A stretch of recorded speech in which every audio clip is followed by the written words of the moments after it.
لبيك اللهم لبيك لبيك لا شريك لك لبيك إن الحمد والنعمة لك والملك لا شريك لك لبيك الله. బిస్మిల్లాహిర్రహ్మానిర్రహీం. పాఠక మహాశయులారా, హజ్ యాత్రిక మహోదయులారా, అస్సలాము అలైకుం వరహ్మతుల్లాహి వబరకాతుహు. హజ్, ఉమ్రాహ్ యాత్రల మార్గదర్శకులం, మస్జిద్ నబవీ పర్యవేక్షకులమైన మేము అష్షువూనుల్ ఇస్లామియా వల్ ఔఖాఫ్ వద్దావతి వల్ ఇర్షాది మంత్రిత్వ శాఖ ప్రచురణల విభాగం సహాయ సహకారాలతో మీ సేవలో ఈ విషయాలను సమర్పించుకునే సౌభాగ్యాన్ని పొందుతున్నాము. ఇస్లామీయ ప్రపంచంలో పేరెన్నికగన్న పండితులు, జగద్గురువులు షేఖ్ ముహమ్మద్ బిన్ సాలెహ్ అల్ ఉసైమీన్ రహ్మతుల్లా అలైహ్ ఇలా ప్రబోధించారు: హజ్ యాత్ర ఇస్లాం ధర్మపు 5 మూలస్తంభాల్లో అతి ముఖ్యమైన ఒక మూలస్తంభం. తన దాసులు జీవితంలో ఒకసారి హజ్ యాత్ర చేయటాన్ని అల్లాహ్ విధిగా చేశాడు. ఇది ఆయన తన దాసులపై కురిపించిన అపారమైన కృప.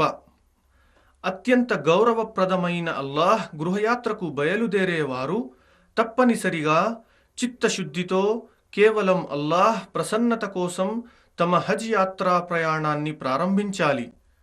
ఒక హదీసే ఖుదుసీలో ఏముందో తెలుసా?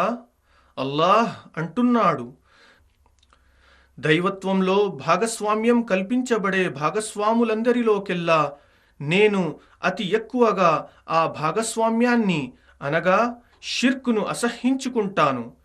ఎవరైనా ఒక పని చేస్తూ అందులో నాతో పాటు వేరొకరిని భాగస్వామిగా చేస్తే నేను వారిని, వారి భాగస్వామిని వారి స్థితికి వదిలేస్తాను. వారితో నాకు ఎలాంటి సంబంధం లేదు.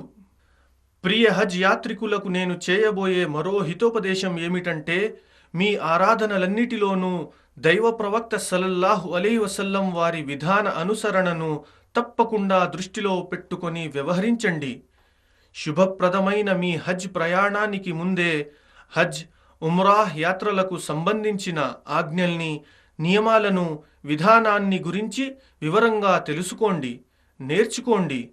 అల్లాహ్ ప్రవక్త ముహమ్మద్ సల్లల్లాహు అలైహి వసల్లం ద్వారా ఆధారాలతో సహా రుజువైన విధానాన్ని మాత్రమే అవలంబించండి. ముహమ్మద్ సల్లల్లాహు అలైహి వసల్లం తన జీవితంలో హజ్కు సంబంధించిన నియమ నిబంధనలన్నింటినీ విశదపరిచి ఉన్నారని గమనించుకోండి.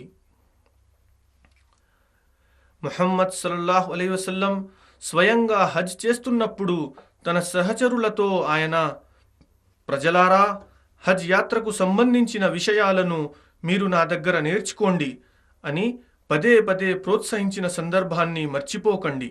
إذ بوأنا لإبراهيم مكان البيت ألا تشرك بي شيئا وطهر بيتي للطائفين والقائمين والركع السجود وأذن في الناس بالحج يأتوك رجالا وعلى كل ضامر يأتين من كل فج عميق.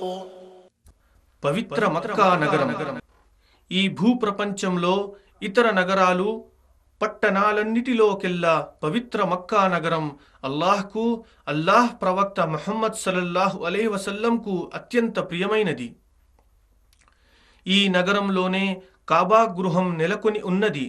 అల్లాహ్ ఆరాధన నిమిత్తం నిర్మించబడిన మొట్టమొదటి అత్యంత ప్రాచీనమైన గృహం అది. ముస్లిం అభిముఖ దిశ, వారి హృదయలోతుల్లోని ప్రేమాభిమానాల నిలయము ఈ కాబా గృహమే. ప్రపంచంలో ముస్లింలు ఏ మారుమూలల్లో ఉన్నా తమ 5 పూటల నమాజులు ఈ గృహం వైపే తిరిగి చేస్తారు. ఆ ఆరాధనాలయ సందర్శనార్థం ముస్లింల హృదయాలు నిత్యం తపించిపోతుంటాయి. ఆ పవిత్ర ప్రదేశానికే ముస్లింలు హజ్ యాత్రకు వెళ్తారు. ముస్లింలు ప్రపంచంలో ఒకే ఒక్క గృహానికి ప్రదక్షిణలు అనగా తవాఫ్ చేస్తారు. అది ఈ కాబా గృహమే. ఇది ఎంతో గౌరవౌన్నత్యాలు కలిగిన ప్రదేశం. దీన్ని దైవ ప్రవక్త ఇబ్రాహీం అలైహిస్సలాం నిర్మించారు. దానికి సంబంధించిన ప్రతి విషయం, ప్రతి వస్తువు శాంతిమయంగా, శుభప్రదంగా ఉంటుంది. యావత్ ప్రపంచ ప్రజలకు ఏకదైవారాధన అనగా తౌహీద్ మరియు శాంతి భద్రతల సందేశాన్ని అందజేసే పవిత్ర స్థలం ఇదే. అక్కడ చేయబడే ఒక నమాజుకు 1,00,000 నమాజులు చేసినంత పుణ్యం లభిస్తుంది. విశ్వ ప్రభువైన అల్లాహ్ ఈ ప్రపంచంలోని ప్రజలు ఎదుర్కొంటున్న చీకట్లను తొలగించటానికి తన అంతిమ దైవ ప్రవక్త ముహమ్మద్ సల్లల్లాహు అలైహి వసల్లంపై ఇస్లాం ధర్మం లాంటి గొప్ప అనుగ్రహాన్ని అవతరింపజేశాడు. మానవుల జిన్నాతుల సృష్టి లక్ష్యం విశ్వప్రభువు ఆరాధనే అన్న విషయాన్ని ముహమ్మద్ సల్లల్లాహు అలైహి వసల్లం వారికి వివరించగలిగేందుకు గాను ఈ ధర్మావతరణ జరిగింది. అల్లాహ్ ప్రవక్త ముహమ్మద్ సల్లల్లాహు అలైహి వసల్లం ప్రవచించారు, ఇస్లాం ధర్మం 5 విషయాలపై ఆధారపడి ఉంది. మొదటిది, అల్లాహ్ తప్ప సృష్టి ఆరాధనకు అర్హుడు మరెవడూ లేడు. ముహమ్మద్ సల్లల్లాహు అలైహి వసల్లం అల్లాహ్ ఈ లోకానికి పంపిన చిట్ట చివరి ప్రవక్త అని మనస్ఫూర్తిగా పలకటం, ధృవీకరించటం. రెండవది, నమాజును సంస్థాపించటం. మూడవది, జకాత్ ధనం చెల్లించటం. నాలుగవది, రంజాన్ నెలలో ఉపవాసాలు పాటించటం. ఐదవది, అల్లాహ్ గృహానికి యాత్ర అనగా హజ్ చేయటం. హజ్ యాత్ర ఇస్లాం ధర్మపు 5 మూలస్తంభాల్లో అతి ముఖ్యమైన ఒక మూలస్తంభం. స్తోమత గల వ్యక్తి హజ్ విధి నెరవేర్చనంత వరకు అతని విశ్వాసం పరిపూర్ణం కాజాలదు. స్తోమతను కలిగి ఉండి దారి ఖర్చులు భరించగలిగి మతిస్థిమితం కలిగిన ప్రాజ్ఞులు, వయోజనులు, స్వతంత్రులైన ప్రతి ముస్లిం స్త్రీ పురుషులపై జీవితంలో ఒకసారి హజ్ చేయటం విధి. అత్యంత గౌరవప్రదమైన అల్లాహ్ గృహయాత్ర అనగా హజ్ నిమిత్తం ప్రతి సంవత్సరం ప్రపంచంలోని మారుమూల దేశాలన్నింటి నుంచి లక్షలాది ముస్లింలు ఈ పుణ్యక్షేత్రానికి తరలివస్తారు. మక్కా, మదీనా 2 పుణ్యక్షేత్రాల సేవకులైన మలిక్ అబ్దుల్లాహ్ బిన్ అబ్దుల్ అజీజ్ గారి ప్రభుత్వం అల్లాహ్ గృహయాత్రికులు సౌదీ అరేబియా రాజ్య భూభాగంపై హజ్ దినాల్లో బస చేసినప్పుడు వారికి అవసరమయ్యే ప్రతిదీ వారికి అందుబాటులో ఉండే విధంగా గట్టి ప్రయత్నాలు చేస్తుంది. అత్యంత ముఖ్యమైన విధి నిర్వహణకై విచ్చేసిన అల్లాహ్ అతిథుల సేవకై ప్రభుత్వపు అన్ని విభాగాలు ఎల్లవేళలా సిద్ధంగా ఉంటాయి. హజ్ యాత్రికులకు ఉత్తమోత్తమ రీతిలో సేవ చేసుకోవటాన్ని తమ వ్యక్తిగత విధిగా భావిస్తూ వారు దాన్ని పూర్తి చేస్తారు.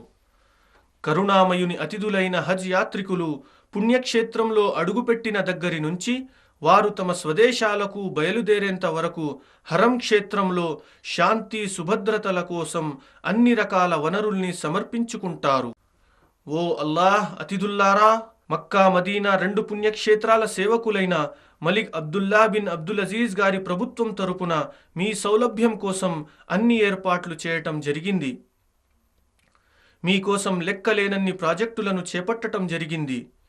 ఈ పుణ్యక్షేత్రంలోకి మేము మిమ్మల్ని ఆహ్వానిస్తున్నాం.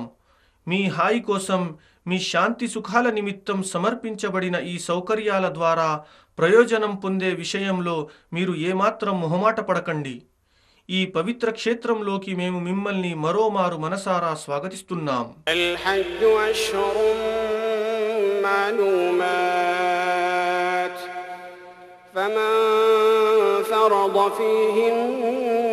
الحج فلا رفث ولا فسوق ولا جدال في الحج وما تفعلوا من خير يعلمه الله وتزودوا فإن خير الزاد التقوى واتقون يا أولي الألباب.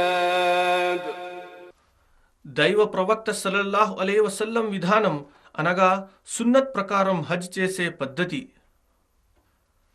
గౌరవప్రద అల్లాహ్ గృహానికి బయలుదేరే హజ్ యాత్రికులు తప్పనిసరిగా తెలుసుకోవలసిన విషయాలు ఇవి.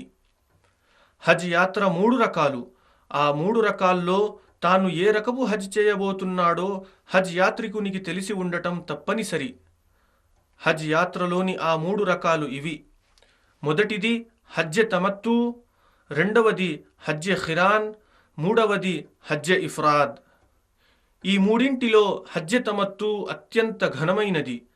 తన సహచరులు సహాబా రిజ్వానుల్లాహి అలైహిం అజ్మయీన్కు దైవ ప్రవక్త ముహమ్మద్ సల్లల్లాహు అలైహి వసల్లం హజ్జె తమత్తు చేయటం గురించే తాకీదు చేశారు. హజ్జె తమత్తు నిర్వచనం: హజ్ మాసాలు అనగా షవ్వాల్, జుల్ఖాయిదా, జుల్హిజ్జా మాసపు మొదటి 10 రోజులు.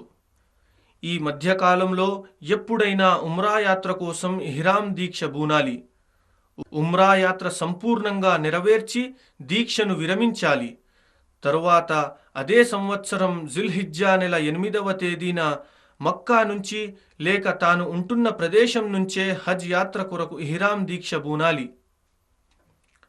హజ్జె తమత్తు చేసేవారు ఖుర్బానీ ఇవ్వటం తప్పనిసరి. ఒకవేళ ఖుర్బానీ ఇవ్వలేకపోయినట్లయితే అందుకు పరిహారంగా 10 రోజులు ఉపవాసం ఉండాలి. 3 ఉపవాసాలు హజ్ దినాల్లో, మిగతా 7 ఇంటికి వెళ్లిన తరువాత. హజ్జె ఖిరాన్ యాత్రికులు మక్కా నగరం వెళ్లగానే తప్పనిసరిగా అల్లాహ్ గృహం కాబా చుట్టూ ప్రదక్షిణలు అనగా తవాఫ్ చేయాలి. సఫా మర్వా ప్రదేశాల మధ్య నడవాలి అనగా సయీ చేయాలి.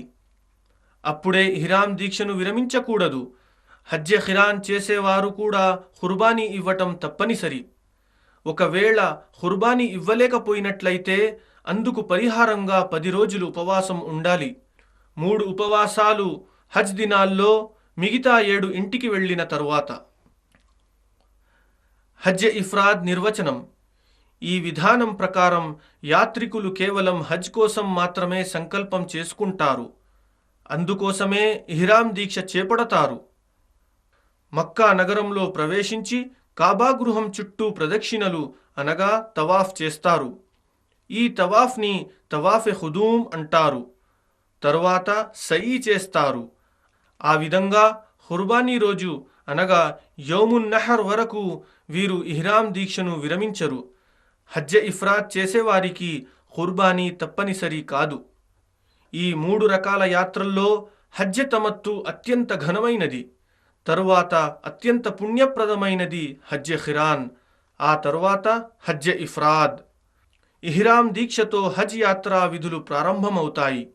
ఇహ్రాం అంటే మరేమిటో కాదు, యాత్రికుడు నిర్ణీత ప్రదేశం అనగా మీఖాత్ చేరుకొని హజ్ యాత్రకై సంకల్పం చేసుకుంటాడు. మీఖాత్ అనగా నిర్ణీత స్థానాలు 5. దైవ ప్రవక్త ముహమ్మద్ సల్లల్లాహు అలైహి వసల్లం ఈ మీఖాత్ స్థానాలను నిర్దిష్టంగా సూచించారు కూడా. హజ్ యాత్రికులు తప్పనిసరిగా ఈ మీఖాత్ స్థానాలను చేరుకొని హజ్ లేక ఉమ్రా సంకల్పం చేసుకోవాలి. ఇహ్రాం దుస్తులు ధరించాలి. మీఖాతులు 5: